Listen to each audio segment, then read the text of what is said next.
welcome back to my channel. I'm on Poshmark Canada, Rainbow Poops, Poshmark USA, Rainbow Poops 1, Instagram, Rainbows After Midnight, and somewhere on eBay.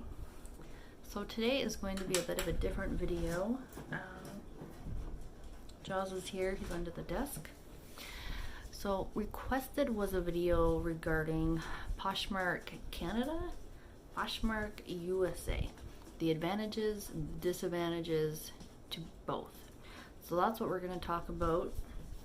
And here, since I do sell on both, I've been selling on Poshmark Canada for about 2 years. I've been selling on Poshmark USA since January 2021. I had to remember what year it was. So I'm very new still to Poshmark USA, and yes, I want to go over a bit of things. Just some kind of vague details, the disadvantages, and yeah, let's just go with it. So first of all, I want to talk about sales on both platforms. How do they compare? Well, do I make sales on both? Yes, I make sales pretty much daily on both platforms, USA and Canada. Do I have more listings on one?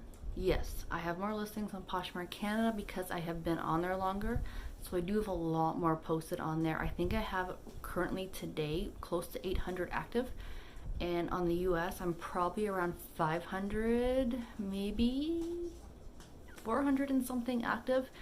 So yeah, there is a bit of a difference, but I'm also not putting everything on the US because certain things are lower end and I just don't think it's worth the time to put them on the US. So the first thing I want to discuss was the my sales. So I do have on my notes, I have my sales between April's when I started to kind of keep track a little more, and then I have until July. So this is just how many sales I made per month, not counting any fees or costs or whatever, just strictly how many individual sales I've had. So April, we had 45 on Poshmark Canada and 25 on the US. May, I had 61 Poshmark Canada, I had 36 on the US. June, I had 42 on Poshmark Canada, I had 69 on the US. And then July, I had 72 on Poshmark Canada and I had 57 on the US. So definitely a lot of sales on both. Now the thing is that if you want to start selling on the US, the first thing you need to do if you're in Canada is you need to have the third-party shipper. This is not available to a lot of people. I only know of a couple here and there. I know there is something out in Nova Scotia, I believe, and there is some out west. In Ontario, we do have Stallion, but it's not throughout all Ontario. I do know it's in Hamilton, it's in London, I think Kitchener has one. There's a couple out in Toronto. Their head office is in, I think, Toronto. There's one in Markham. I'm not 100% sure, but there's not a ton of locations. So yes, you have to make sure you have the third-party shipper because you need someone to cross over. And I'm using Stallion. So every time I have a sale, if it's just a regular package, which would be just a regular package like this, I do have to pay a small fee to cross over the border. I think it's 80 or 90 cents or something. If you are doing bigger packages, like a box, the shipping cost does go up a little bit, just depending on that. As far as returns, because that's always a concern, because there is no return address when you are shipping across. The return address goes to Stallion, and Stallion is located not near my house. It's not worth the drive to go there. So what I've done is I have a friend out in the States, and I have everything redirected to her house. She's in Michigan, so it's not too far. I can either get it shipped over here, or when we hang out, whenever that will be, I will just grab them off of her. So since January, I've only had 2 things come back as of today. So I mean, that's pretty good. One was actually just recently. So not too bad. Just be extra careful when you are posting, because you don't want to post an expensive item on there and then now you're not going to get it back, because you're just not going to get it back. So yes, if you can have an address to somewhere in the States, that would be amazing. Plus you could also become an ambassador by purchasing something small, having it being sent to your friend or family's address, and accepting it even if you don't see it.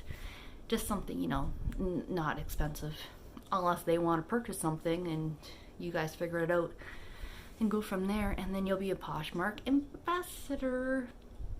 So yes, you can definitely make some decent money on there. The one thing I would recommend if you are going to sell on there is definitely check the comps. In the States they can source cheaper.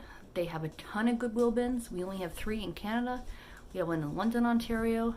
There's one out west, and there's one in Montreal, I believe. It's only 3.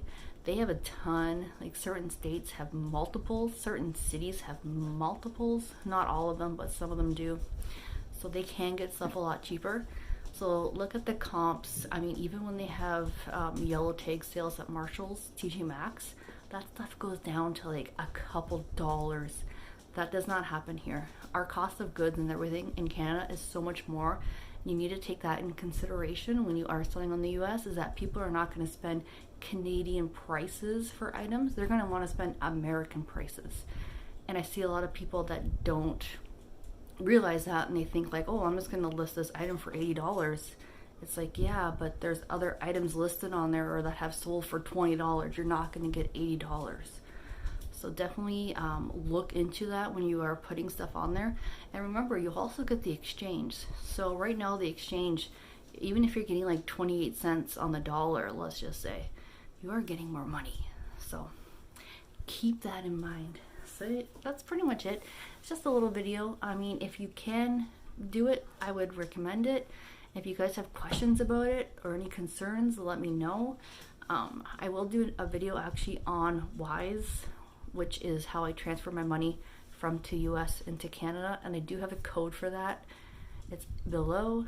And for Stallion, definitely check that out if you are in Ontario.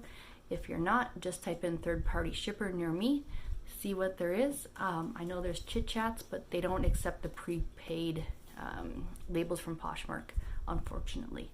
So that's something to consider.